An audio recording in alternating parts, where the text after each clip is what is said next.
I'm going to share something in the chat. So we have a little Mentimeter kind of get to know you activity to start off. And if you go to the Mentimeter website, put in the little code real quick, it'll ask you a couple different questions that we're going to run through, and I'll share my screen and present on the slide. We just kind of want to gauge we just kind of went through our introductions, but we still want to share screen and do a little polling before we start the conversation. So if you guys could pull that up, and then it should let you answer the first question.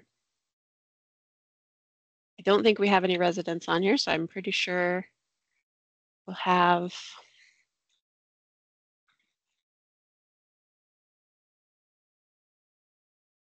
We do have some residents. Yay. Can you go back to the QR code real quick? Oh, I don't have the, all right, do you need your phone? Let's see. QR code on there. Oh, there we go. Yeah.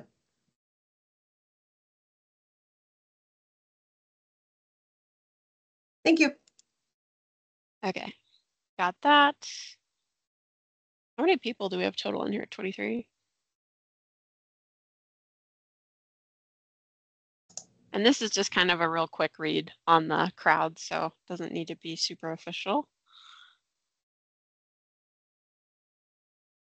Oh, and folks could be in more than one category, right? Yeah, it's just really to just kind of get a read on who's here. We have another final form we'll send you where you can actually put more details about your information at the very end of this presentation. But it looks like we have a lot of our partners here. We have our stakeholder groups. Wanted to start the next question. What kind of topics are you most interested in? Understanding that the comprehensive plan does cover all of these topics, but we're curious to know what our partners are kind of most interested in at the start of this project. It's going to take a sec, I know, because it's a ranking question.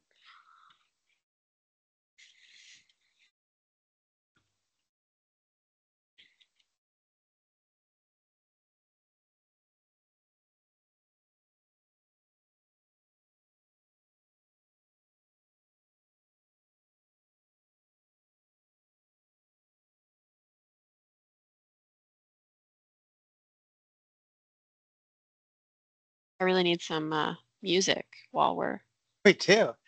contemplating. This is great. Yeah. We're gonna talk about housing today, so.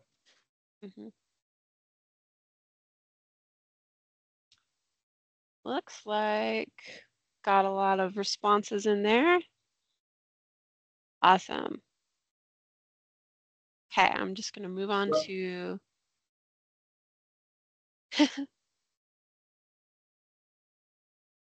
your next question. How familiar is everyone with the comprehensive plans?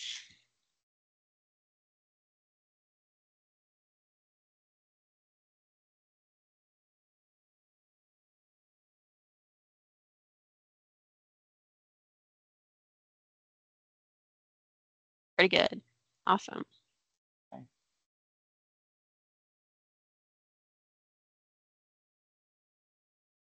Great. Cool. Well, this is just for us to get a little read, just so we can make sure that we're providing the right information going forward for the rest of the presentation. Now I'm going to stop sharing real quick and hop over to my slides.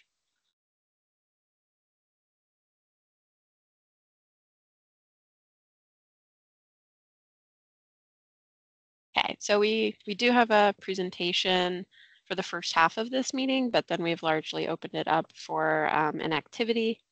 And so I'm going to give it to Clay to lead the conversation.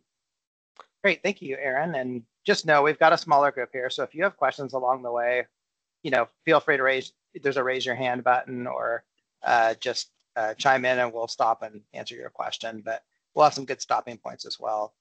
So a few things that we want to just cover today. We want to provide a little bit of a project overview. It's great that a lot of you have some experience with comprehensive planning and what that means. but we'll do a little bit about this project and give you a firm foundation.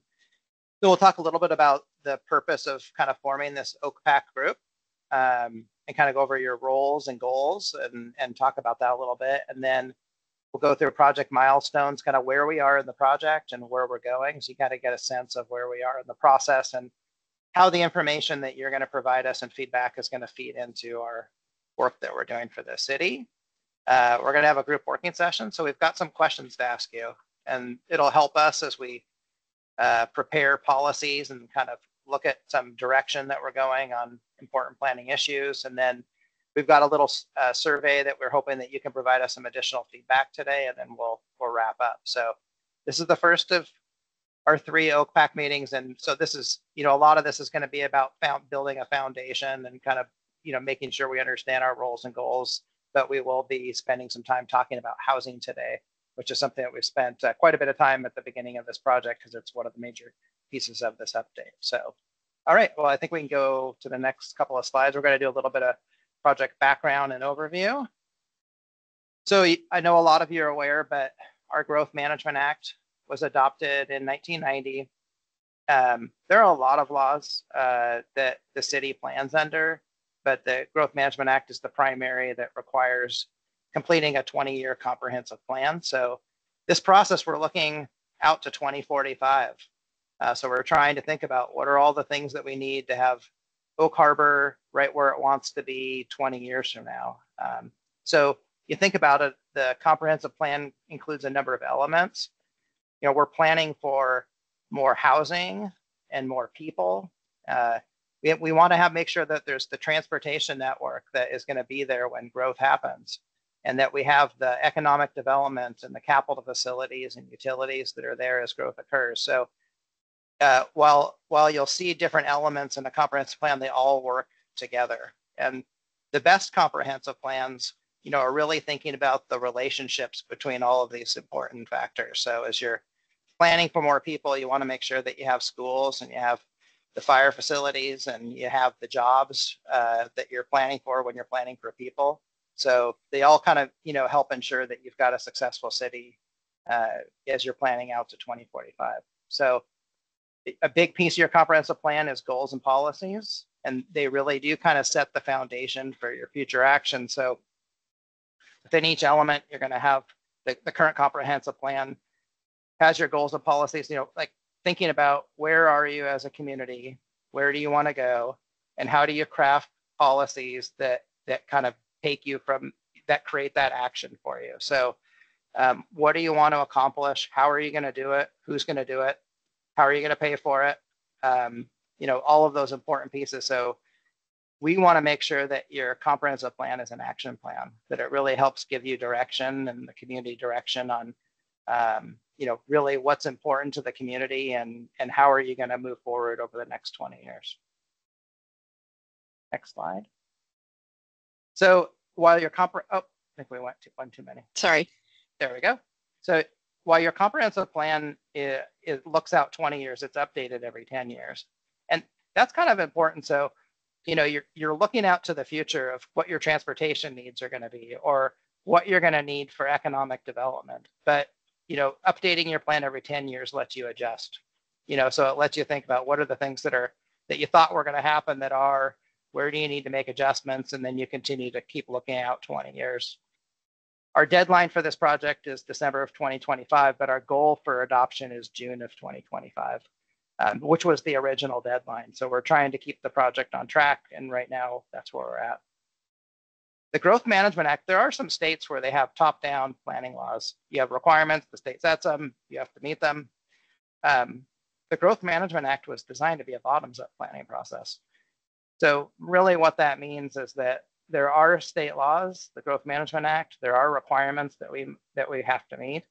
But in a bottoms-up process, that means that a plan should be reflective of the community that you're working in. So a plan for Oak Harbor is not going to be the same as Mount Vernon or the city of Cheney or the city of Walla Walla. That, a really solid plan is going to have the community vision in there, where we're going to be meeting with the community, understanding what's important to you, setting those as our tasks and our goals. And so we want to make sure that while we meet state state laws and the things that we have to do, we do it in a way that reflects the values that you have within your community. So that's that fine balance, but I know that we can accomplish that as part of this update. You can go to the next slide.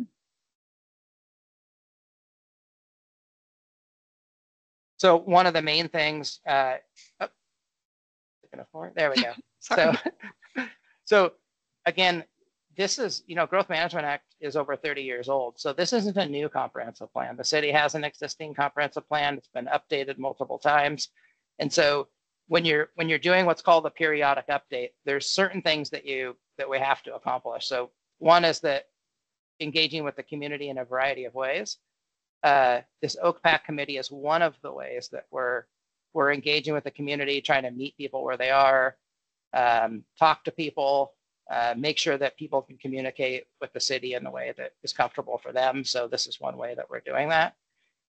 But the main requirements are you have to update your comprehensive plan consistent with state law changes or case law or what's called county-wide planning policies. Those are policies shared between the county and all the cities. So you have to take a look at the last time the plan was updated in 2016, take a look at the laws that have changed since then, and then you have to provide consistency with that. And that includes planning for growth, for more people and jobs and housing as well. The other piece is updating critical areas regulations consistent with best available science. The city recently completed a critical areas update, so that should be a more minor part of this process since it's already been taken care of. Next slide. So there's a process that we go through. We work with the Department of Commerce, and they do a really good job of providing a checklist that allows us to look at the existing comprehensive plan and weigh that against any changes to state laws. And then we can kind of figure out a gap analysis, which is what are the differences between what state law says and what the current plan reads. And then we can pick out kind of what are the things we have to modify as part of the update.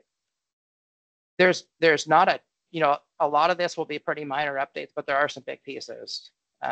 Since the last update, there's been a new requirement to add a climate and resiliency element to the comprehensive plan. So we're going to be talking about that at our second OakPAC meeting, but we're already doing some community engagement and through surveys. So we will bring that element in kind of our findings as we work through that. There's a lot of new housing legislation that's passed, and we're going to focus on that today because we've done quite a bit of work so far. So there's been several bills that have passed since the last update. You may have heard about a focus on providing more infill housing. So there's new laws that require the city to allow infill development within residential zones. There's requirements to allow accessory dwelling units in residential neighborhoods. There are changes to what's the housing element, so the way in which we plan for housing. In the past, there was really a focus on planning to have enough capacity in your zoning to provide for all the people that you expected to move there. So if the city was planning for 2,000 people, you'd look at your zoning and you would go through what's called a land capacity analysis. You say, hey, I think we can accommodate that within the city right now. But with new legislation, the requirement is more granular. So instead of just planning for people, you have to plan for housing units. But you have to plan for the type of housing that aligns with what people make, what their different incomes people make. So if people make make less than they may be able to afford multifamily housing like apartments, which they'd rent. Single family detached housing is usually more expensive. So you'll see in a little bit some analysis that we've done where it kind of breaks things down on not just planning for people, but planning for the housing types that align with incomes people make. And that's kind of a complex thing to be thinking about, but it requires a lot more thought by cities and counties across the state. So that's going to be one of our big issues that we're going to be working through as part of this update. You can go to the next slide. So we're not going to go through the whole schedule, but we just want to reiterate, we're going to move through by June of next year. We've kind of completed what's called existing conditions. So in order to plan for the future, you have to know where you are. And so when we do that, we have done that policy gap analysis and commerce checklist, which allow us to see what's changed in state law and what we have to complete. We've done a housing needs and affordability assessment so we can understand how affordable housing is. And then we've done a land capacity analysis so we can understand how much capacity the city currently has to accommodate the growth that it needs to plan for. And by doing that, we know the gap, and then we can understand like what land use and zoning changes the city might need to consider to be able to accommodate more people. And so that's kind of where we are in the process. We're kind of shifting from existing conditions to looking out at what are we going to do to plan for the next 20 years. So Aaron, I'll turn it over to you, and you can go through the schedule real quick if you like to, that slide you just passed. I know, sorry. I apparently am having trouble moving between slides today. Okay. You're just fine. Go ahead. Yeah. All right. So we did want to specifically highlight the engagement timeline for everyone, just because those are often the things that people are most interested in hearing about. For this project and the engagement plan that's posted on the project website, we have slated that we will do 3 of these OakPAC meetings, and I'll explain more what the OakPAC meetings are going to get into in just a moment. We do have slated that we will be doing stakeholder interviews with specific groups. These are more catered towards trying to accomplish climate and resiliency initiatives that they will open up to a lot of different community members. We haven't planned for those yet. We're still strategizing when we're going to do those. And then we do have the first survey out. The first community survey for the comprehensive plan is currently out, and we will share the link with you guys. And we do invite you to take the survey, but also to share the survey within your networks. And then we will have another survey, a second survey, later in the winter, further along. So for OakPAC, we decided to convene this group, and we specifically wanted a group of unique perspectives around Oak Harbor. So a lot of different facets of the community. So there are a lot of people here that are in housing, but also looking at Oak Harbor or Island County around here from a transportation perspective, looking from these unique perspectives rather than just a resident perspective. And what we discussed when we were talking about convening this group was having a sounding board to review draft policy direction as we're going through issues in the comprehensive plan. So specifically today, we're going to be talking about housing, and this is kind of the first thing that we've encountered so far in the comprehensive plan that we were like, we really would like some feedback on from different perspectives of the community. So this group we've slated to convene 3 times during policy drafting, and then eventually towards the end, the group will see, the draft comprehensive plan. But you're going to be working while we're drafting the policy. So we will be kind of discussing with you guys at the next meeting, midway through policy drafting. The meetings are going to be online in this format. We are recording the meetings. You should be able to, people are able to look at the meetings and follow up after, and they're welcome to reach out to us.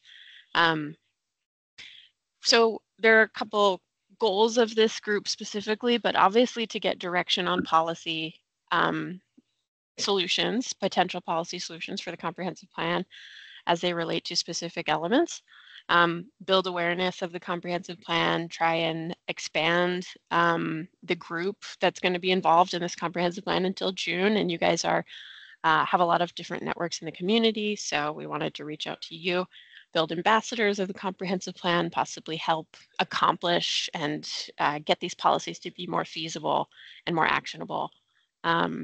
So yeah, those are our general goals.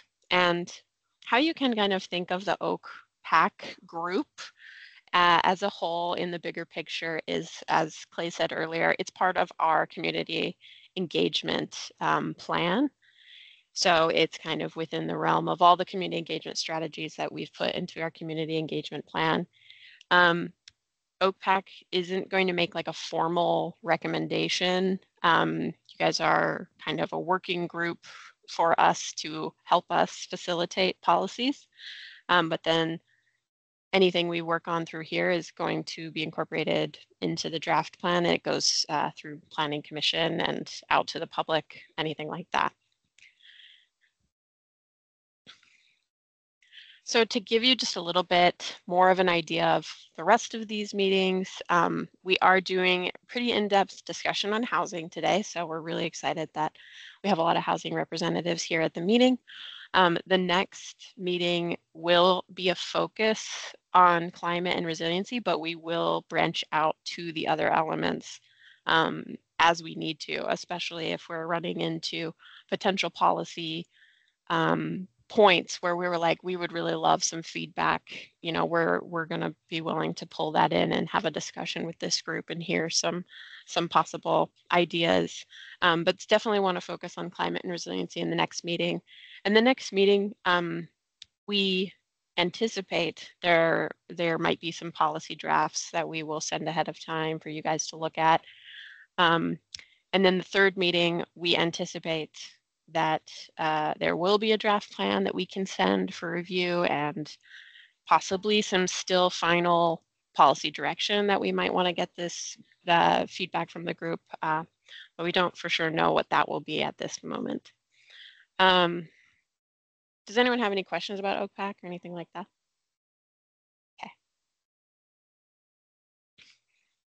Okay. CAC, did you want to mention anything else with OakPAC? Or is that good explanation? Okay. That's good. Thank you. All right.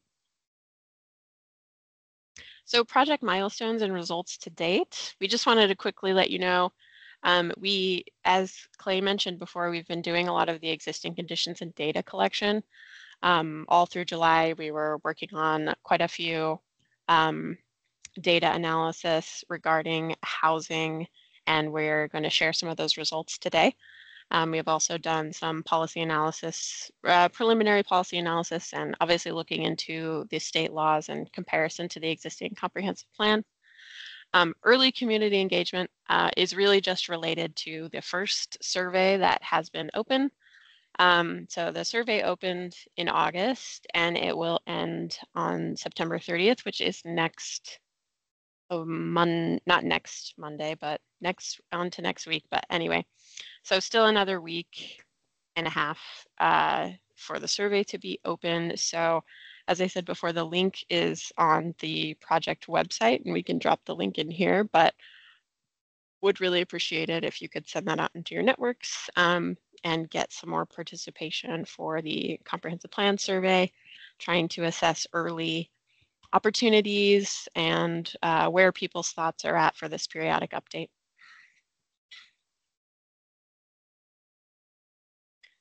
So with that said, we're just going to dive into the housing discussion and I will pass it off to Clay.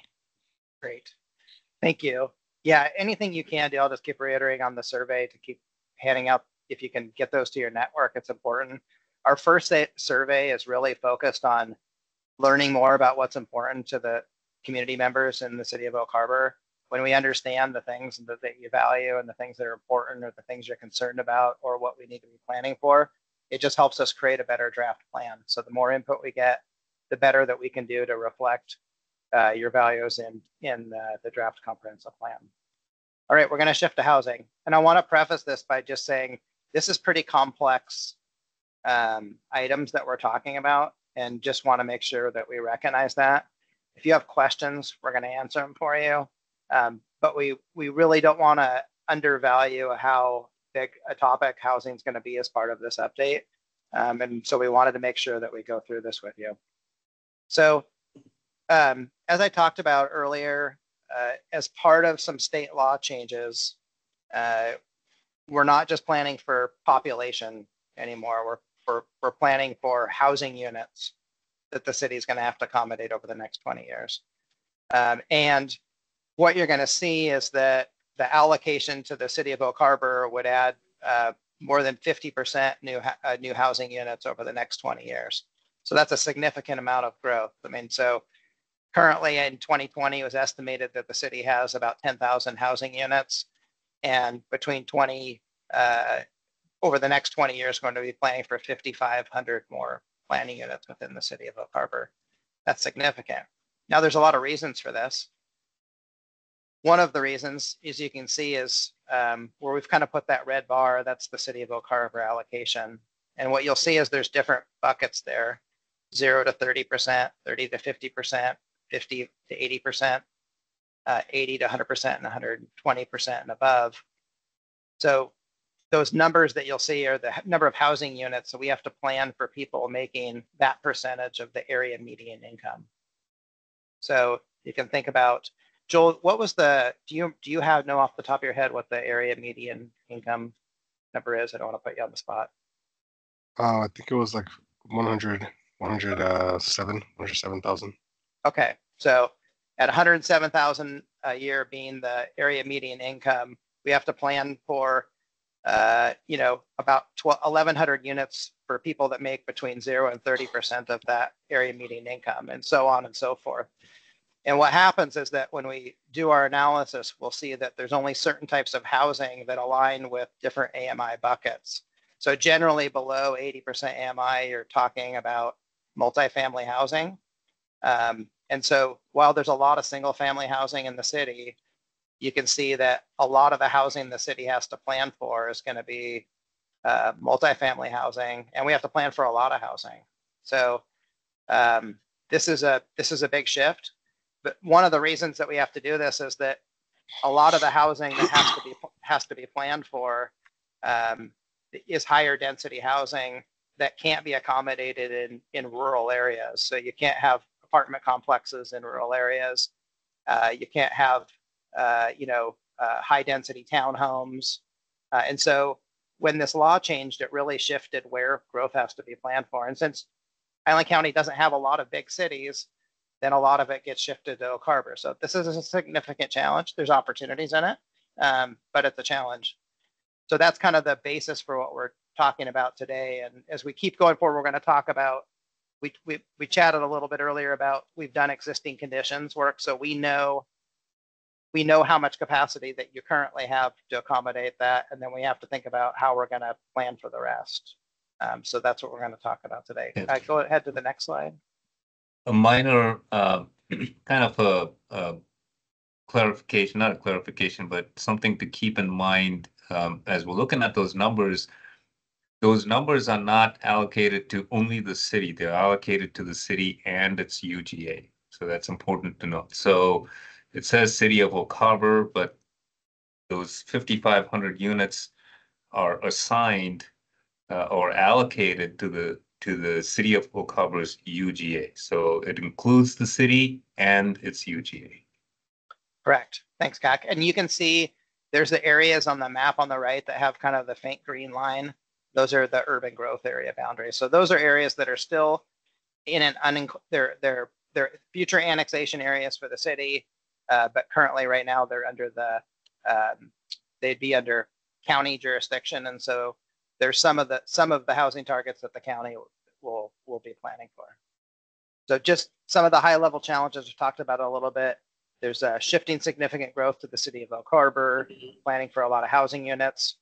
There's challenges with providing sufficient capacity for the housing types that we need and how they align with incomes. We are working, we've got Emily here today, we're working with the county to talk about, how much the city is going to be planning for versus the county.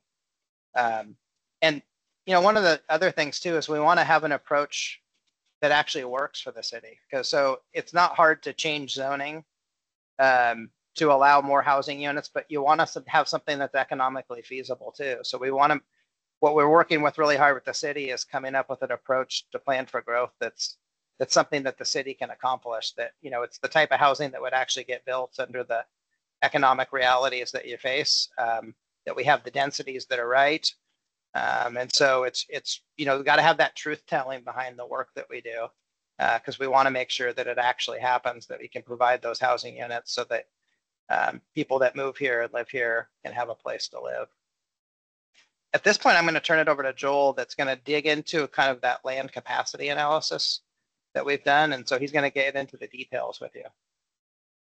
Yeah. So yeah, first of all, Emily corrected me, and the AMI is 102,000, not 107,000, for the city of Elk Harbor. So just wanted to get that out real quick.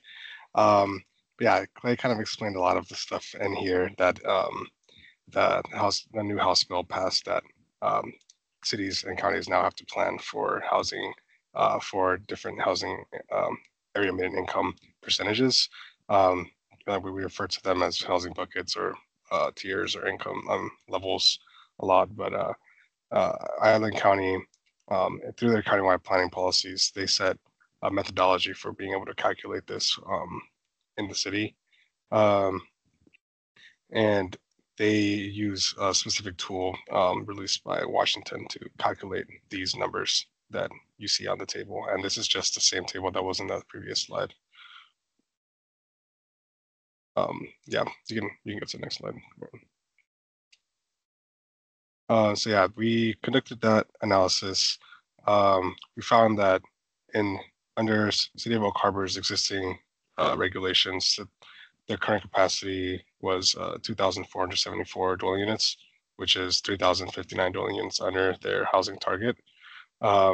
If you use the average household size and to find the population, that's about a shortfall of 7,920 people over the next 20 years. There's methodology release for employment capacity as well, and there's also preliminary targets for that. And we found that there was sufficient capacity for the Oak Harbor's projected jobs. That's based on the capacity of commercial in the commercial zones, industrial zones, and the mixed-use commercial zones. So that analysis found that there was a capacity for about 1,770 jobs, which is more than the allocation or the projection for the city. The bigger point that we wanted to make with the LCA findings is that there's actually most of the shortfall, most of that 3,059 dwelling unit shortfall was within the 0 to 80% area median households making between 0 to 80% area median income. As you can see at the bottom two rows on the table shows that between 0 to 80% area median income, the deficit was 2,654, but for 80 to 120%, it was only 406. And this is because I think it was like 80% of the capacity for housing remaining in the city of Oak Harbor was within their single family residential zone, which means that that's probably that's what's allowed there. So it's going to get built. And new single family residences in Oak Harbor are usually worth only affordable to people making over 100% the area median income without being cost burdened. So like we said before, that's affordable to people making above $102,000 a year. And based on those households not spending more than 30% of their income on housing costs, so mortgage and other stuff related to housing. So that's what we're going to focus on the housing policies on, trying to trying to bridge that gap in the lower AMI specifically.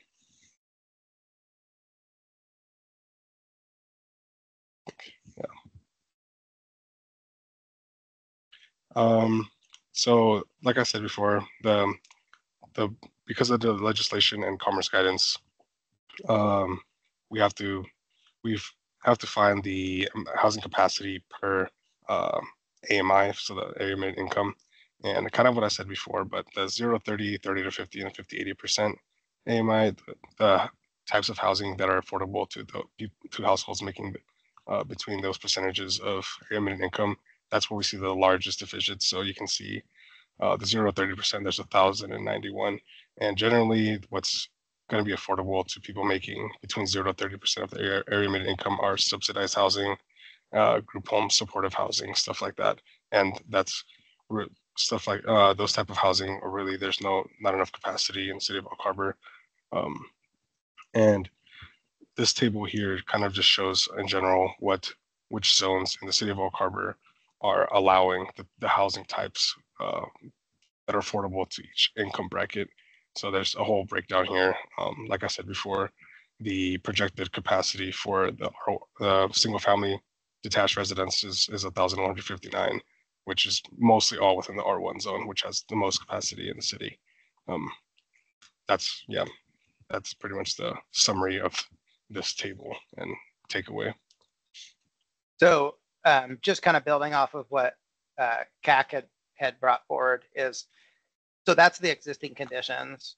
We've started to work with the city to identify, options that we could consider to increase capacity. But there's another big piece that no matter what actions the city takes, they're not going to be able to accommodate all of that deficiency within the corporate boundaries. So there's an amount that's going to need to be accommodated within the urban growth area. And at this point, that's what we're working on with the county, is to kind of understand how much the city will accommodate versus the county. So we have that next step where we've kind of looked at options to accommodate more growth, but it's not going to get close to closing the 3,000 unit gap. There's going to be housing that's going to need to be accommodated in the unincorporated urban growth area, which is in the future would be annexed by the city. Are there any questions for us on just this information? I know it's a lot to throw at you, but it's really important that you understand that the process to kind of understand what we're planning for is pretty detailed, and that we've done a lot of analysis to kind of just figure out where the city is at this point.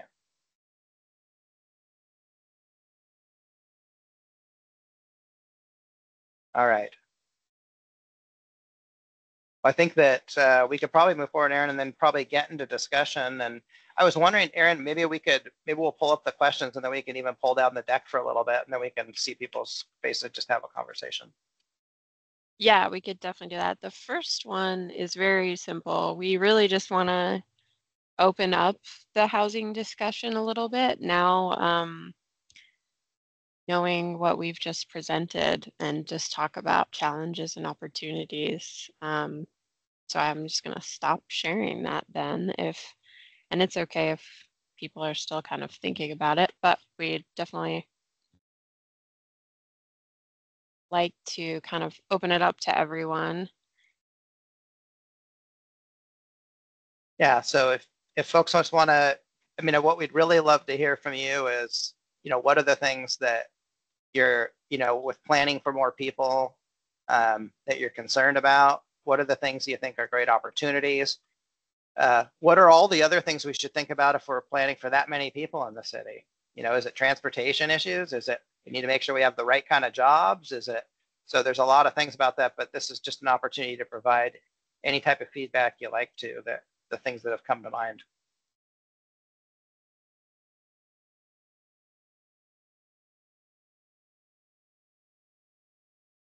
It's a big topic. I mean, I live in this world, so I understand all those numbers you threw at me.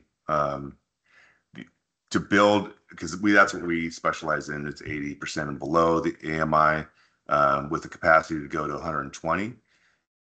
But it is a daunting task, right? Without enough partners, we're almost constantly slipping backwards to keep up with that. So the affordability to build is where we're running into problems, right? For us, it costs us just as much to build as a for-profit construction company, but we sell at a loss. So we have to find that funding gap, and it's so competitive out there. There's just not enough funds to go around. So that, to me, that's of course I have my own agenda, but that's the biggest obstacle. I think the type of jobs that we have here, I think, is a pretty broad range, but I'm not sure. I find it odd that we're at 102, and I believe that's for a family of 4. I'd be interested to see how many of those people work here, right? Yeah, I mean, I just from my general sense, I mean, I think it's obvious if our need is more housing in that lower bracket, then I mean, we're saturated with, 400,000 plus dollar houses. So I don't know how to curb that, but Yeah. Oren, is there a way, I mean, just, I'll have to answer right now, but are there ways that between nonprofits and jurisdictions and, the city and the county, if the city had policies around partnerships or looking for opportunities to partner on grant opportunities, I mean, is there things that can help when you team up with other groups that we should be thinking about? Yeah, I mean, we have City of Oak Harbor and in essence have a great relationship. We work on grants together when possible. They've been a really good partner for us over the years, but there's only so much that they can do, right? We need other stakeholders to invest. I mean, I'm working with a developer right now to potentially help us build 10 extra units in a year that we've normally built 5. So, but they're not doing it for free, right? I have to still come up with the gap funding. But I'm so eager to do it because that's 10 units in the affordability realm, permanent affordability, that while I'm building my normal 5 a year, I'm going to influx an extra 10. And that's huge because the need in Oak Harbor is the greatest. I mean, we're doing outreach for houses on the south end right now. I'm not getting nearly the applicants that we do in Oak Harbor. So finding developers that are willing to work with partners like us, we're very difficult to work with. Our timelines are, because we're working with public funds and it's very cumbersome.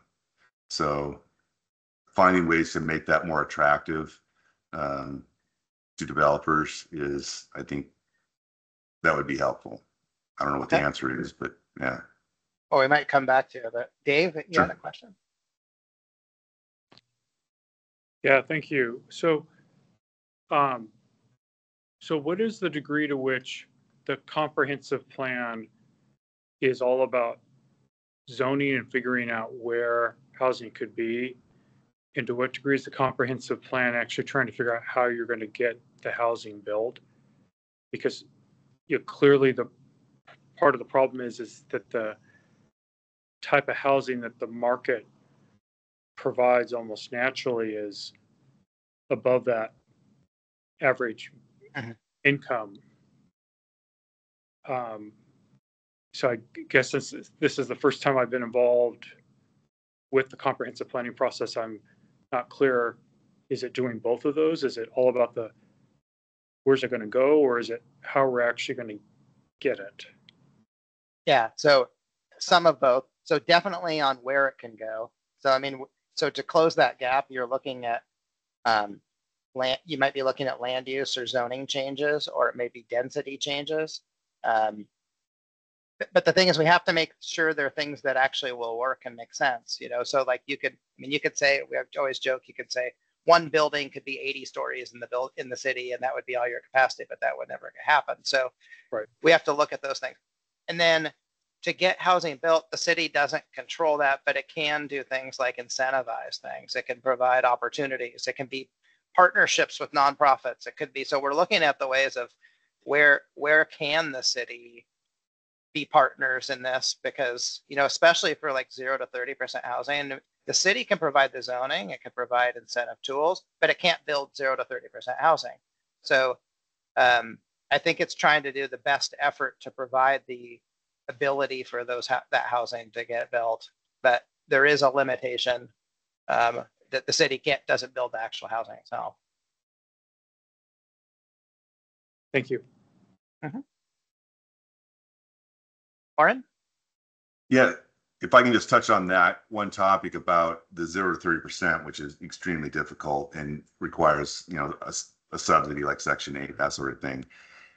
If we're able to build housing for families that are ready to move out of that situation, right, we're freeing those up naturally. And there are families there's families that are pre-approved for housing in the 50 to 70% AMI, but there's just, I can't build them fast enough, essentially. So I think that's another way to look at it is, I don't know that we need those exact numbers of additional subsidized housing. I think if we're able to build more housing to get families out of that, then we're freeing them up naturally by the continuum. I mean, just last year alone, I freed up 2 just by offering homeownership units for people that are ready to move on. If that makes sense, right? It makes perfect sense. We have to provide opportunities for people that want to stay in the community but downsize their homes. You have to provide, you free up homes if people can't move out of their homes and want to stay in the community, then you're not unlocking that for the next family, and it just that chain. I mean, there will also be opportunities based on new state laws for more opportunities for building like smaller accessory dwelling units, to provide some more middle housing options in residential areas.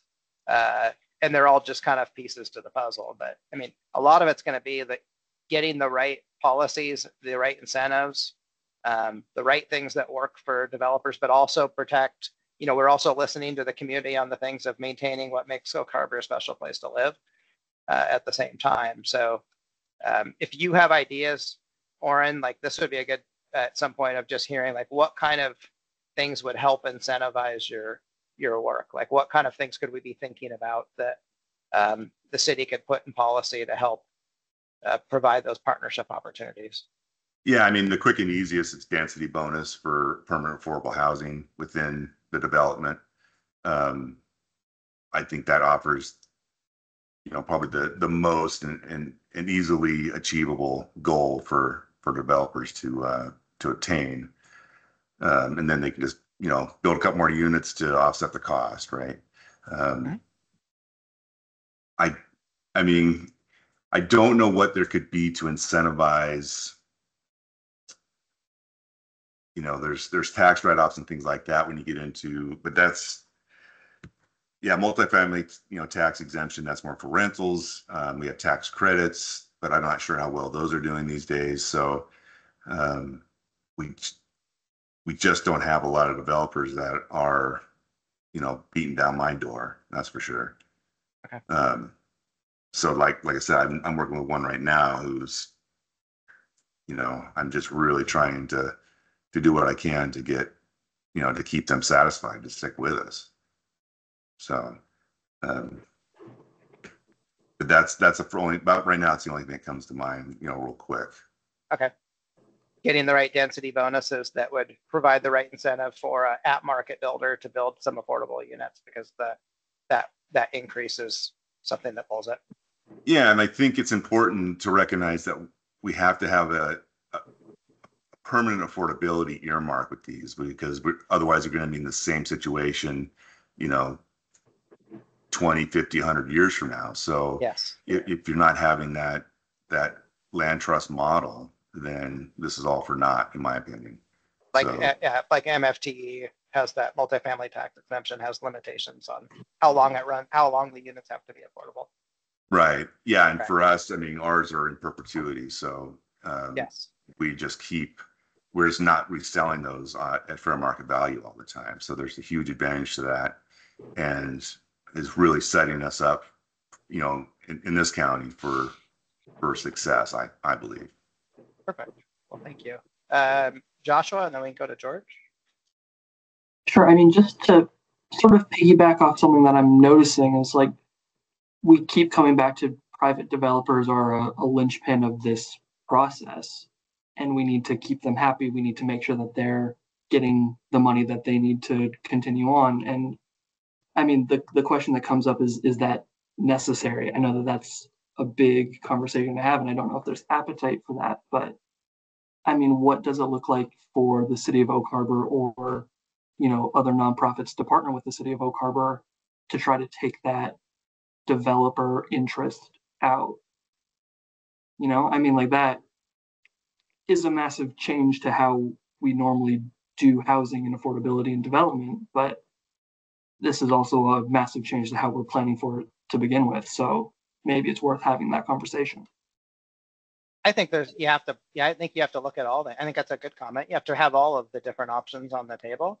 So there can be things where, cities have partnered with nonprofits to build housing. I think it's that it can be really difficult because when you talk about affordable units, you're talking about subsidizing somehow that cost between the market and there. So you have to figure out who's going to pay for that. So it's not trying to give things to developers. It's trying to give them enough incentive that they'll build those affordable units. So, but your menu of measures, I mean, there has to be lots of ways to be able to look at this. And that's certainly one is looking for partnerships with cities to be able to fund housing. George? Yeah, we've had some early success with a couple of projects that address quite a spectrum of those income levels that are being targeted. And I guess what we would like to see is partnerships with cities and also with anyone who can help us identify buildable lots. So we were able to purchase a number of parcels in the city of Oak Harbor, and the staff there has been very helpful in helping us get through this development process on those, where we've been able to target incomes between 0 and 80, but really quite a few units in the 0 to 30, some potential for supportive housing, with most of the units addressing incomes at 50% and below AMI. And of course, you know that's going to take a lot of subsidizing, so it has. But we're building. One project is off the ground right now in Oak Harbor, which the staff is aware of over on Oak Harbor Boulevard, which is 81 units of affordable housing. Again, with the majority of those the targeted incomes at 50% and below, with some supportive housing. And the subsidies included purchase of the parcel by Island County, and then donating to a developer through a request for proposal, and then that developer, a nonprofit developer, being able, because of their network and context and experience, being able to compete for housing trust funds, low-income housing tax credits, a program with the state that helps with infrastructure costs, the CHIP program, Connecting Housing to Infrastructure program, as well as some money from our involvement with the Home Consortium, which has HUD funds that are utilized by Skagit, Whatcom, and Island County. And it looks like, well, it doesn't look like, we will be able to duplicate that project as well on another 5-acre parcel in Oak Harbor. So within a 2-year time frame, we'll have 160 units of very targeted affordable housing. So what I would like to see then is more opportunities, identification of lots that we'd be able to do this on a continual basis, because we are building up some affordable housing funds related to the passage of the 1590, the 1/10 to 1% sales tax. So that's what I'd like to see, is identification of more lots, either through partnerships with cities or perhaps real estate agents, any of the networks that are available in groups such as the one we're in now. Is there, and just for my to learn here, George, and this is kind of building on what Joshua was bringing up, is there a consortium between the county and the cities and other partner agencies working on affordable housing issues right now? I know that some counties and cities have some, through regional organizations kind of work, because the housing crisis we're going through extends beyond the city of Oak Harbor. It goes to the county and all the cities. But is there a group that, and I'm just thinking like maybe there's some policy building around, working on these issues together towards some shared outcomes? Well, there is a housing advisory council, and perhaps my colleague Emily Wildman can chime in on this, that has been working with the city of Oak Harbor and a lot of the people here on this call, to working together on these type of issues in terms of affordability on the island. Yeah, the Housing Advisory Board has talked about affordable housing for quite a while. I think that with the with these comprehensive plans happening right now, there is a lot of, what is going to happen? What's going to come out of these? What changes are going to happen? The consortium is, like George said, is Skagit, Island, and Whatcom, but it's not necessarily about, it's not planning. It's not it's more, there's certain funding that comes to that. Every county gets this funding, but smaller counties are not large enough, so you have to be together with other counties, and then that funding is distributed through that group. So it's less about development planning and more about finding projects to fund. Okay. Tell me more about the Housing Advisory Board. Who makes up the Housing Advisory Board? So the Housing Advisory Board is made up of different housing providers in the county. Some city planners are on it. We have some community members on it. So it's a board that looks at different RFQs that come through the county, helps with scoring. It helps to keep people informed. There's somebody, from the chamber, keep them informed on what's going on in the community so that they can then spread the word around a lot of that stuff. And it's a point you apply through the county, and then the Island County Commissioners are the ones that appoint those members. Oh, okay, good. And I'm just thinking maybe CAC, something we can talk about is just, I don't know if there's opportunities that sometimes when you're going after grant dollars, it helps when the local governments have policy support that provides the policies for the actions that groups are trying to take. And so there may be ways of figuring out how to partner to try to get as many resources as possible, or work together with different groups to try to, partner to get the resources. And then Joshua, that would be ways of it not being developer led, but it could be ways of it being, the county and cities working together on some of these topics.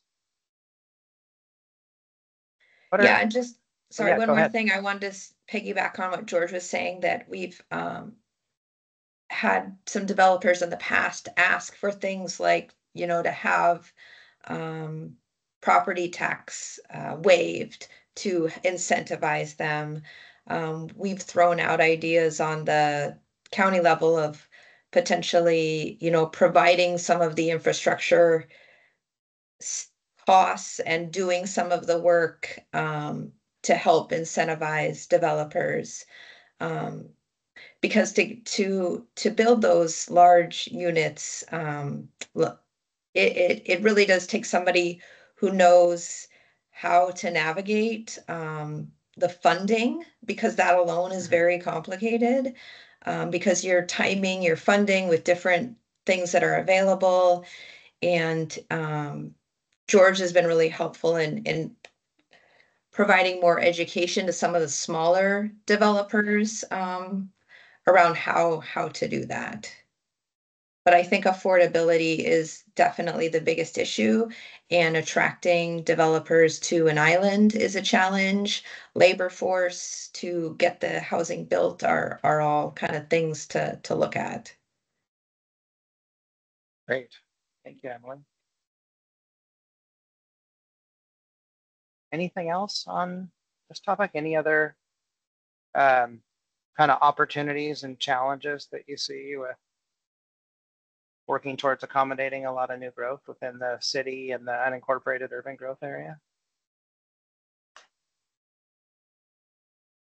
And this isn't your final answer.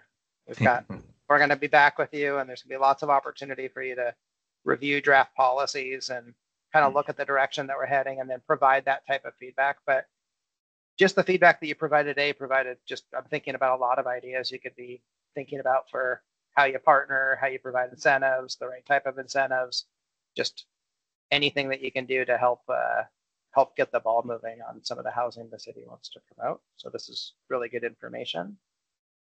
Aaron, do we want to go? Oh, go ahead, Emily. Just one more thing. I think one of the biggest challenges that we have faced is people hear about affordable housing and they get very oppositional. And so community education and awareness around who it is that lives in affordable housing, and it is not any one person, it is a large spectrum of people. Everybody from a senior living on, a fixed income to your barista, to your hairdresser, to your teacher. So just a lot, as things come up, just helping the public be less frightened of affordable housing. Yes, and we've done what's called a housing needs assessment for the city, which that process is just wrapping up. And part of that we can do is relate the kind of the different AMIs with what people make. So like, these are school teachers, these are firemen, these are the people that live in your community. And so you're absolutely right that sometimes when you hear affordable housing, people's minds go to the wrong place. And so we try to work where we're showing housing data and can relate it to incomes people make for different types of jobs if they worked in the city. So you can kind of see what people could afford if they had certain jobs. And then it's like, oh, okay, well, those are my neighbors and friends and people that I see at work and out in the city. So thank you. That's really good feedback. And I don't know, and I can add a couple thoughts for people to think about, and don't know if there's any question in this, in what I'm about to say or not, but it's definitely something to think about. It's just the sheer quantity of housing that need to be provided in order to make things affordable. So there's in one ways, providing affordable housing is, how do you build it and how do you subsidize it and how do you make it available to the people of that income range. However, just by providing more housing, we have shifts in the population. People shift housing. So you have some housing that's older and what's currently maybe not considered affordable can get into the affordable category as housing shifts. When people shift within the community in terms of where they live and how they can. So I think Oak Harbor will benefit from generally building housing. I think we need to find ways to generally build housing. Therefore, there can also be those shifts that can, over time, provide more affordable options. So I think, I don't know if there's an opportunity here. I don't know if we need to, plan. I think we definitely need to plan for zoning to accommodate the number of housing units needed in this AMI category. But you can also see this number kind of move along a line over time, right? As you build housing, there'll be more affordable options that come up from the existing housing stock that'll add to the affordability factor as well. So just providing more housing is a challenge, I think, pointing to some of the other comments, just to get labor in here, just to get affordable material, and just to get that industry building homes on the island is a challenge, I think. Joshua. I have a couple of things. Another challenge that I've heard from folks is that, right, building and having developers create housing is one question. If we're talking about rentals and permanently affordable rental situations, managing that is also a challenge, and a lot of people are hesitant or shy to get into that. So that might be a place to look for opportunities. An idea that sort of just sprang forth right now is, I know that a lot of community land trusts, as a way to make it clear what the expectation is for affordability, right, have agreements that limit appreciation of like property values. And it would be interesting to think about, is that something that could be applied sort of at scale for just whoever wanted to be a part of it, right? Like a program for the city of Oak Harbor saying, in exchange for something like reduction of property taxes or some other benefit, that when you go to sell this house, when you retire or something, there is, sort of an individual land trust component where they have agree to sell their house at a less than market rate value for something sort of upfront. If that is an idea that is still forming in my brain, but a potential thought. I get where you're going with that. Yeah, I mean, we can think about, I mean, we have to like, I think at this point, we have to see what are the types of things that might work and try a bunch of different options. Oren, you might have some thoughts on that because this is similar to it's a little bit how your model works. Yeah, absolutely. So Joshua hit on a great point. We went through this back in 2018 to 2019 because we have resale restrictions on all of our properties.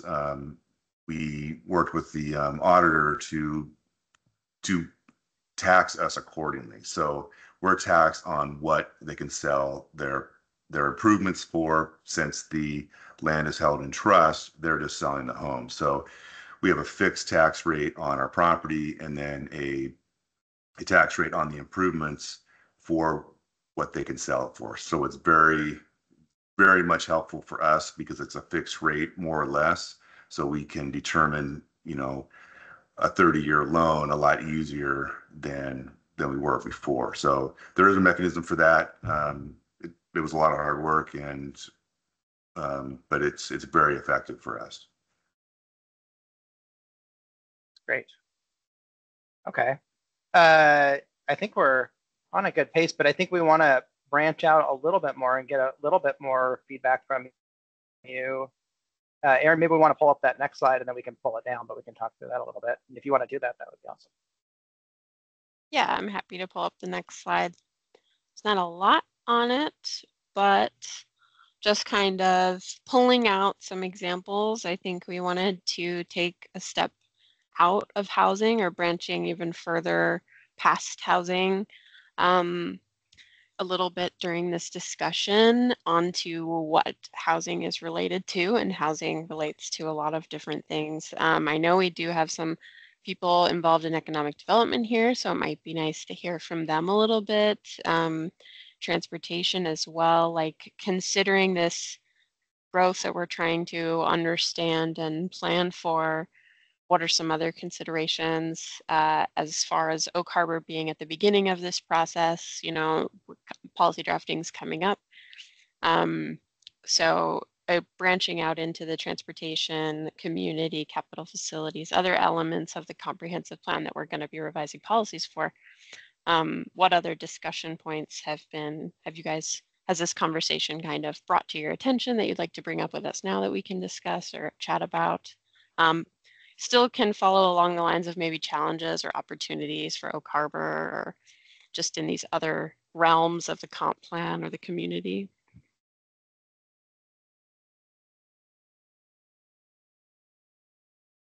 So just as we're planning for all of these people, you're going to need more parks and you're going to need more economic development. Dave, why don't you start us out? Thanks, Clay.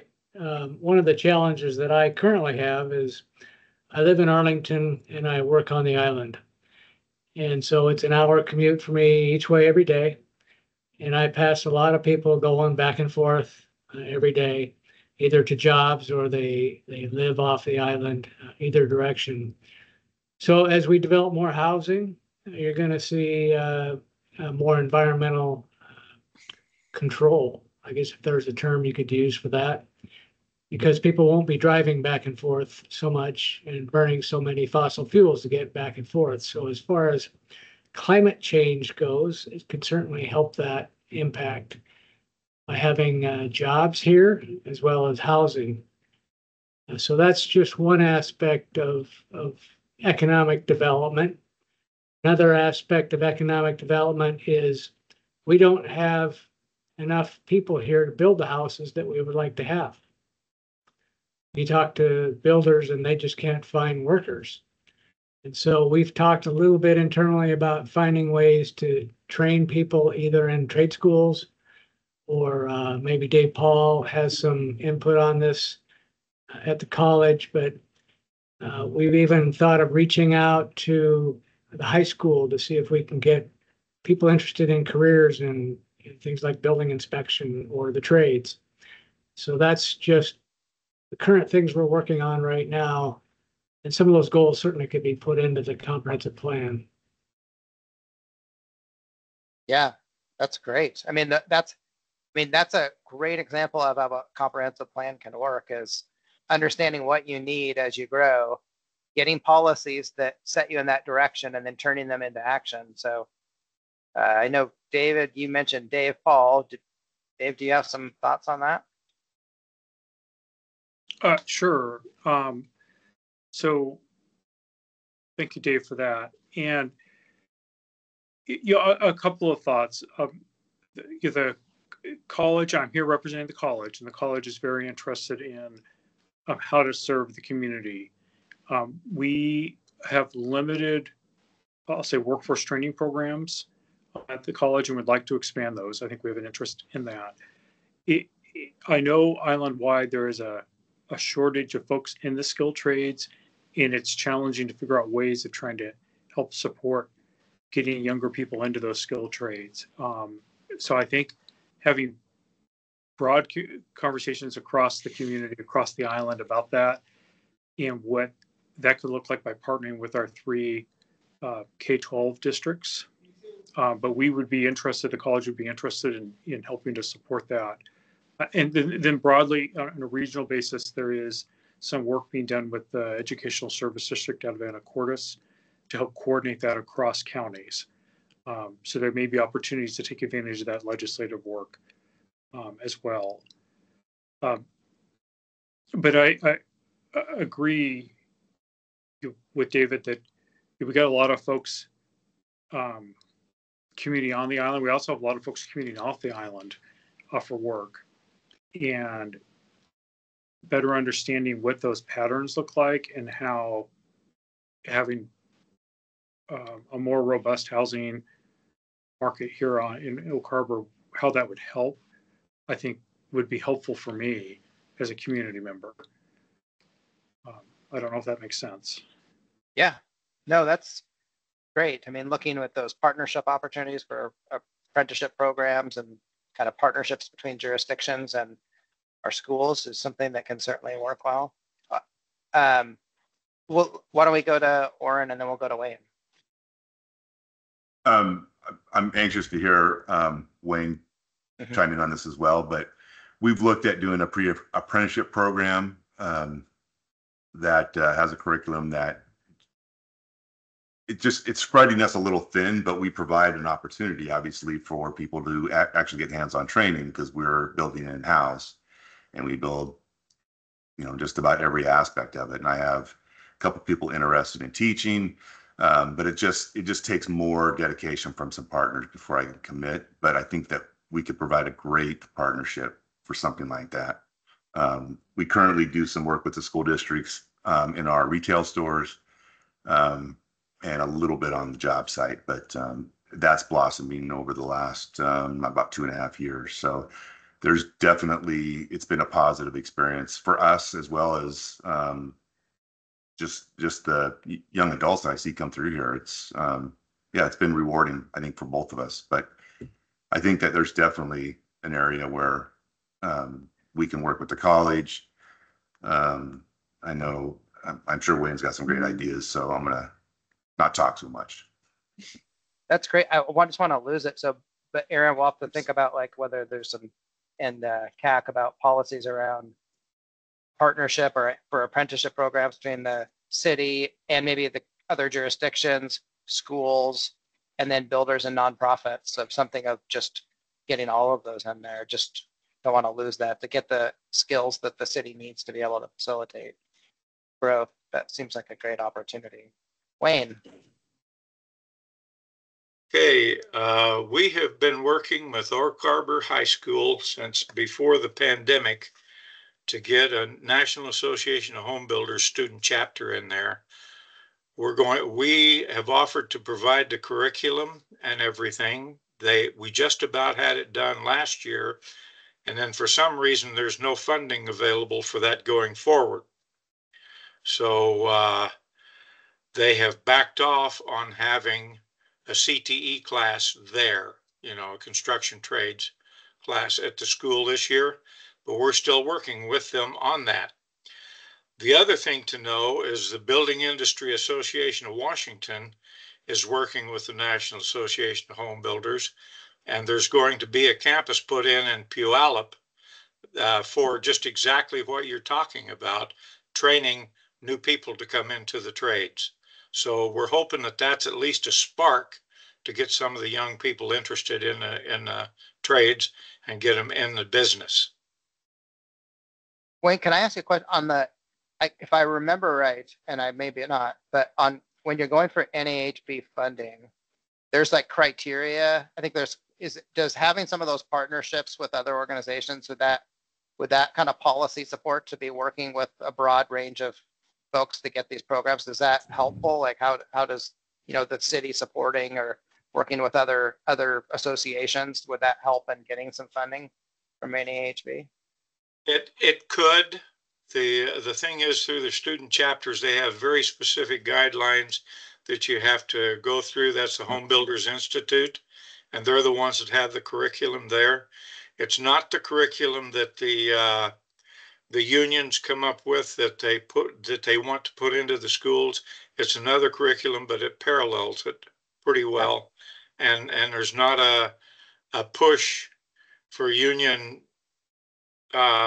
membership or whatever. It's let's just get you in the trades. If you want to be union, it's fine. If you don't, that's fine too. But we just need to get you in the trades.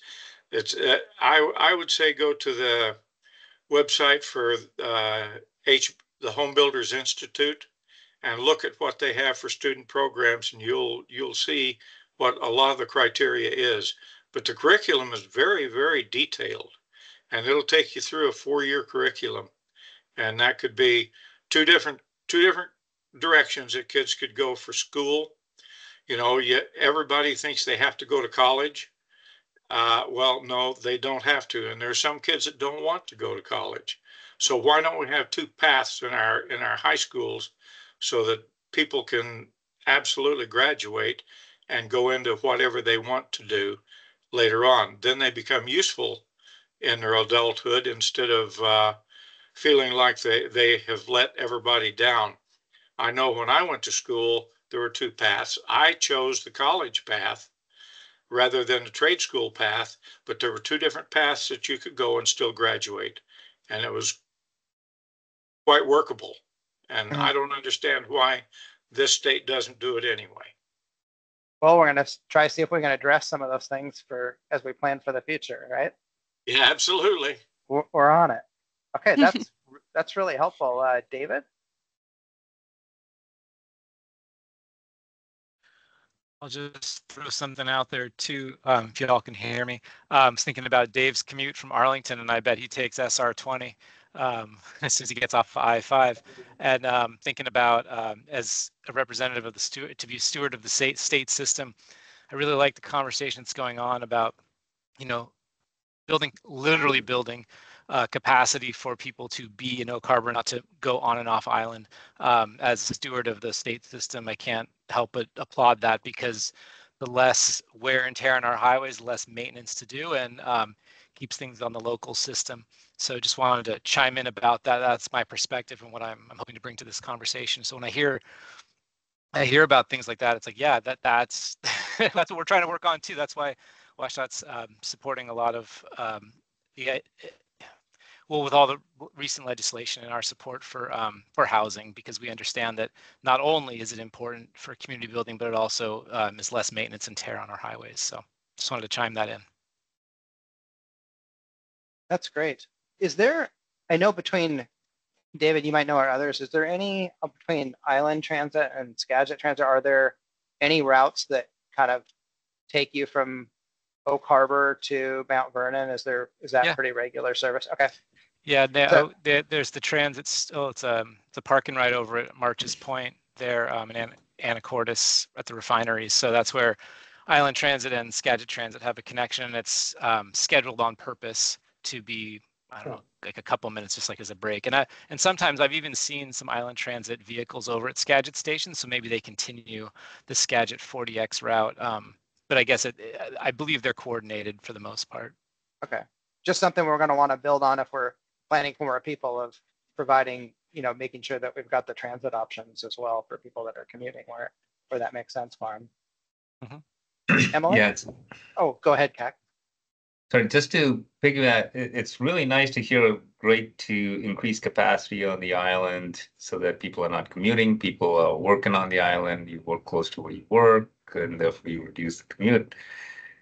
But we're also hearing comments in the public in terms of commissions and city council as well, in terms of just the general increase in traffic that more units bring, right? I mean, everybody's like, okay, fine, already, we have traffic issues, at least at the rush hour when you're on Highway 20, you're trying to get past 2 or 3 lights, it takes a couple of waits. And people are concerned, having 5,000 more units is going to increase the general load on the transportation system, and that we have to plan for that as well. So I think we need to plan for that, but I think including policies that, bringing in the climate resiliency element and all the things that we want to do to reduce carbon footprint will also help, I think, in trying to at least go towards, okay, more housing in your community and then less people commute from community to community to work. They're all working within their community. You'll still have commuters go between. I think geographically, Washington's, at least on the West Coast, were located an hour away from each other, that communities can do that, right? I mean, it's just like the perfect commuting environment that contributes to some of this. So we have to acknowledge those geological proximity and the challenges that they give us as well. But I do like the idea of trying to provide housing for local jobs, and so that there's no commuting. I like that. And if we can encourage policy and kind of land use planning in that direction, I think that will be successful for the community. There's another piece of policy, then I'll quiet my mouth, and again, it's because transportation, takes its lead right from land use. And so, different jurisdictions consider levels of service in different ways, and they measure peak hours differently too. So yeah, it might feel gross around 5 o'clock, but if the peak hour is extended, or if you look at the system overall, during the day, is it meeting its capacity? There's different ways of looking at that, and it's like, yeah, 5 o'clock, you shouldn't expect to go free flow through all the green lights without seeing another human being, and also bringing some of that realism to the reality of the world. The only catch is it then becomes a politically delicate situation where electeds don't want to be on the hook, and I can't blame them for suggesting that the level of service should be lower. But being creative or thinking about peak hour and about that piece of the day compared to the entire network is important to, I guess, educate the public about too, so that it's not like, oh, our system's in shambles. It's like, no, it's challenging. Everyone's leaving work at this moment. So it also, conversation with employers about, hey, how do you shift hours for, talk to the base folks and see, maybe Brian has a beat on this too, or what shifts look like. And so to try to prevent, maximum number of people on the system at a given time. But just wanted to throw those things in there. But transportation's coming up. I know you all are working on housing and employment, but transportation just around the corner from all this, and just wanted to throw that into the mix before we got too far along. Yeah, no, that's great. I mean, they all have to work together. Emily? I had 2 things. One is just the fact that there is a military base, and there's the policy is that they provide so much housing, and the expectation is that this percentage of military members will find housing in the community, and maybe at the legislative level, more pressure to maybe relook at those and provide some more housing for active duty members. We're getting more calls in our office for kind of support for some of the active duty members, and a lot of it is around housing. And so that would be something that would help, is if there was more housing provided on base. And then just the other thing that goes along with jobs is childcare. There's already a lack of childcare. We hear this every day. I can't find work and childcare that line up. I can't find childcare at all. That's why I can't pay my rent. And so finding ways to build housing that maybe incorporates childcare, incentivizing more people to go into childcare, start childcare facilities. That's just a real need in this community throughout the island, but definitely in Oak Harbor. That's terrific feedback. Thank you. Joshua? I guess a question about sort of data and research that I have is, are there sort of critical mass points for public transit, which, ridership and that sort of network efficiency become greater, right? Like I imagine, right, island transit as a system is free fare, right, which I assume helps. But I wonder if there are things with, wait times or route distance from stops and that type of thing, that if there's research about how that could be improved, and if that is also a worthy thing to think about in terms of investment for, the island region as a whole, or if, we can take sort of a proactive step in encouraging Island Transit as a nonprofit to develop some of those sort of policies and networks. Yeah, and I'm not seeing Brad on the call. He'd be a great person to connect with about that, specifically about Island Transit's capacity and needs.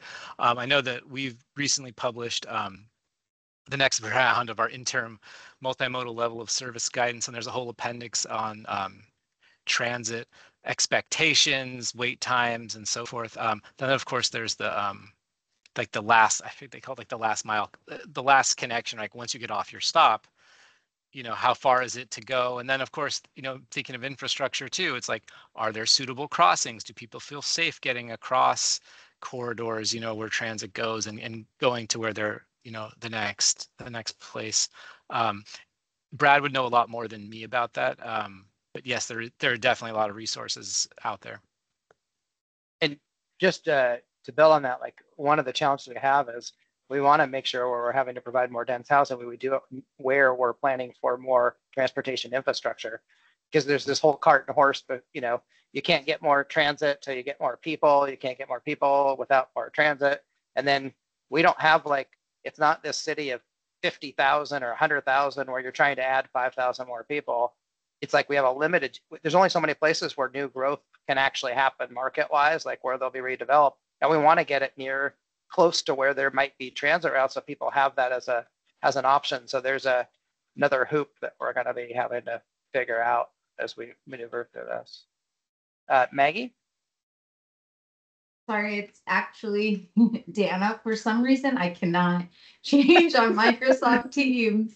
Everywhere else it says Dana, but I just wanted to chime in and echo the sentiments that Emily was sharing in terms of just being cognizant of the base here and some of the challenges and benefits that brings, but also the element of childcare and how that has impacted even our business communities and businesses being able to hire and retain staff because of the lack of childcare that we're experiencing here.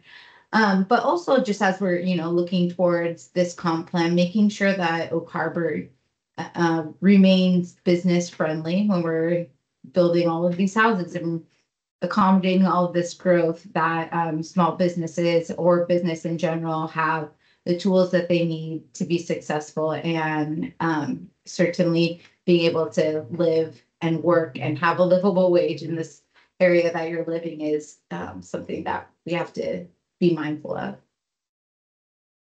Oh, yeah, absolutely. That's terrific. Thank you so much, Dana. We've got that right. Brian? Yeah, I just wanted to kind of follow up too with some of those comments, both that Emily was made and so was Dana. Yeah, so on the installation side, yeah, we obviously are cognizant because we have these conversations a lot. On the housing side, childcare side, even go into the healthcare side, which is a huge capacity issue for a number of sailors and their families. So these are definitely things that we are continually highlighting with Department of Defense leadership at the Pentagon. So at the Office of Secretary of Defense level, the housing piece, unfortunately is set and established throughout the tri-services. And so, trying to move that needle to get us more can be very difficult, but it's something that I believe that the task force would be continually sends that message when they head back to DC every year. And so we also continue to raise the flags. I mean, just yesterday we were talking with Representative Larson staffers, about the child care issue, about healthcare issues. So, we are trying to find ways that that can help in the capacity things. So in housing being one thing, but all the other infrastructure components, transportation, health, childcare, how can we help build some of that capacity, because we are, I think, such a unique installation within this community. We're an island community, right, with a large base, and the community that surrounds it, being rural, poses a lot of challenges in terms of the capacity building. So just want to let everyone know we are continuing to try and push where we can at the highest levels, to really highlight how unique our situation is. And so obviously more to come on that, but those are things that I think we can highlight too in our comp plan components. So Brian, just to build on that, so how does are there ways that the city's plan can help reinforce what is needed from the base and vice versa? Like, are there ways that you can have be working to, how do you work together knowing that, like, if cumulatively you need certain things, then you both don't have to do 100% of those things. I mean, so like, how do you work policy wise? I mean, does it help working both ways? You have plans for the base, city has a plan. Like, how does that get coordinated, or how could it be to support each other? Well, I think some of the things that we do, I mean, we already have our countywide planning group, so we're always kind of in sync with each other and looking at each other's policies and, feeding that stuff. Another kind of new component that's happened, at least within the last 5 years, is the Office of Local Defense Community Cooperation, which is a Department of Defense agency, but allows, or it provides a nexus by which funding can go from the DoD to local communities. I mean, it'd be one thing if the installation, right, could just take federal taxpayer dollars and say, here you go, let's give you what you guys need. But that's not how federal acquisition regulation works within the Department of Defense. So the Office of Local Defense Community Cooperation has provided certain grants for certain types of things. And so we can kind of support on other advanced studies if we need them, tactical studies if we need them for certain types of code updates and things that might help in this. There are certain programs for, say, for example, DCIP, the DCIP, Defense Critical Infrastructure Program, which could help with some utility components for expansions. Just trying to, they all have their own eligibility requirements though, and so making sure that they kind of line up, that they can score high, because they are very highly competitive, because we're talking about grant programs that are competed within the Air Force, the Marine Corps, the Army, and the Navy. So but those are some of the new things that have kind of come out within the last couple of years that we can kind of partner on some of this capacity building so issues. We might want to, we might, it might be nice to pick your brain at some point on what kind of, policy language that would help provide the support from the city's comprehensive plan. Like, what would be things that would help, really connect that when you're going for funding, or would help make sure that support's there. We could certainly have policies that would connect these things, and that may be helpful. So it's really keep focusing on those common goals and what the city needs and the base needs as you grow. Okay, well, we'll be back with you on that for sure. Yeah, no problem. So just doing a time check. I know we have one more kind of activity, but we're running a little, we're getting close to time. Aaron, I know we had the 10-minute kind of survey too, and that may be more important to do today. So maybe we'll focus on doing that as part of our wrap up. And we can kind of leave the bigger question for the next meeting. What do you think? Yeah, I mean, I can touch on the bigger question, but then they can write the answer in the form. Perfect. And we don't necessarily have to chat about it. Okay. But I think the next bigger question was just going even further, from the unique perspectives that we have here with us today. What should we expect, or what do you gather to expect or hope to expect about Oak Harbor, in 20 years? What should change and what should stay the same? So kind of bigger picture, how can we accomplish this? Any other things that we just want to kind of think about before we start moving forward on this policy development that we might not have talked about already, or maybe we have.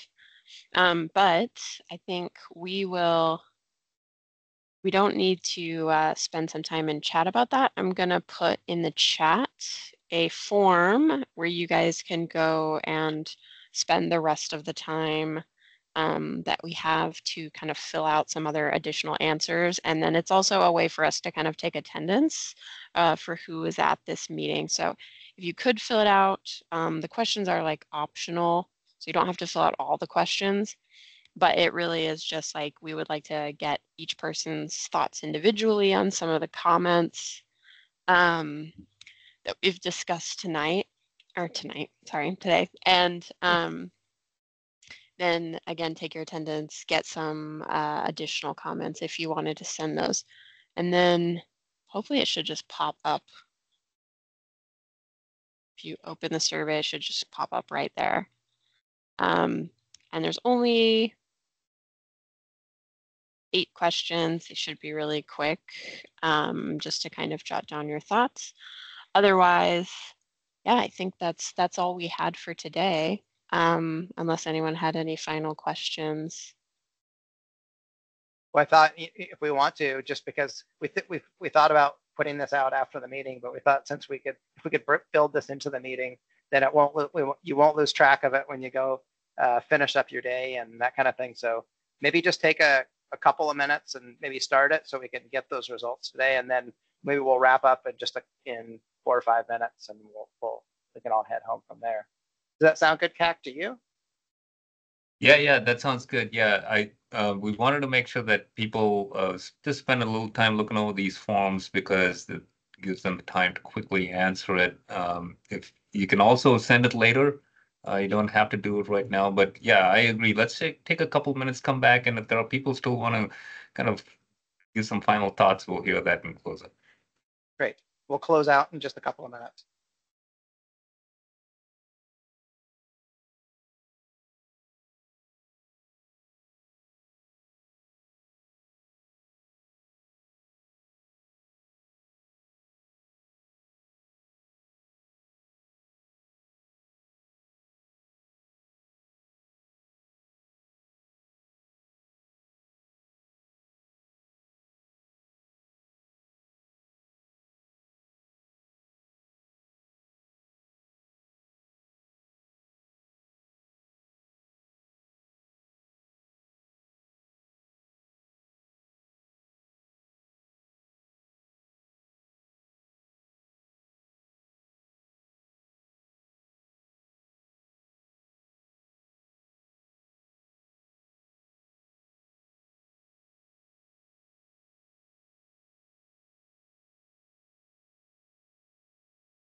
So I think we probably have all of you working on it, and some of you I think will probably start submitting, but we'd love it if we can wrap up now, but we'd love it if you just keep going and turn that in today. It'll really help us as we continue our efforts.